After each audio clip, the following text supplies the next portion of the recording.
Hello, my name is Josh Rosentretter, and I wanted to talk to you about a man named Bill Wallace. He was born in 1908. His father was a physician, and in 1925, Bill Wallace received the call to be a missionary while working on a car, and he knew he wanted to be a medical missionary. So from there, he went on to medical school. And in 1935, about 10 years later, Wallace was appointed by the Southern Baptist Foreign Mission Board to be a medical missionary to Wuchao, China. He was going to serve there at Stout Memorial Hospital. During his time in China, Bill Wallace served while the Japanese were invading China. And during this time, it was a very dangerous time to be in China, and he was encouraged to leave, but he said, as long as I'm able to serve, I will stay here. He was known as this gentle and quiet man, and others would say of him, if you want to find Bill, you know to go to wherever the sickest patient is in the hospital.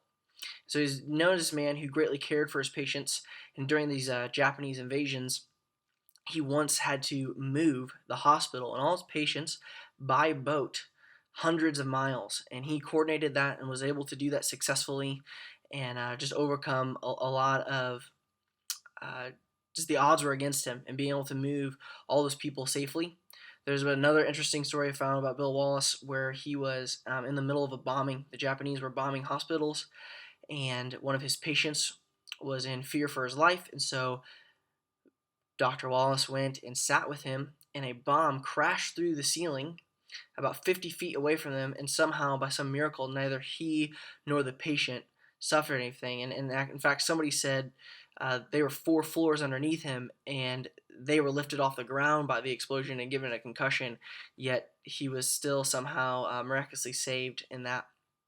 And so Bill Wallace served faithfully in China in the midst of all that danger and was just known as somebody who deeply loved the Chinese people and caring for them as a surgeon.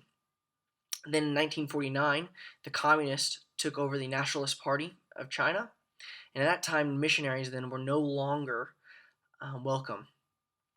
And again, Wallace was told that he should leave, and again, he decided not to, that he would stay. And around this time, the Korean War also started, and the Chinese were actually on the side of North Korea. And so around this time within China, a lot of anti-American propaganda was being told. And on December 19th in 1950, Wallace's home was raided by the Chinese government, and a gun was found underneath his pillow. It's later stated that he'd never owned a gun and didn't have one under his pillow, but this was a false charge. But he still was accused of being a spy, and Bill Wallace was imprisoned and taken, and he was beaten and tortured during his time in prison. Had jabbed with bamboo sticks, was treated very poorly, but was still known to share the gospel of Jesus Christ with anyone who would walk by his prison cell. This quiet man was still just preaching the gospel until his last days. And then one day in 1950, Bill Wallace was found hung from a beam in his prison cell. And the official story was that he committed suicide, and some even said around this time that he was tortured so much that he was mentally disturbed towards the end.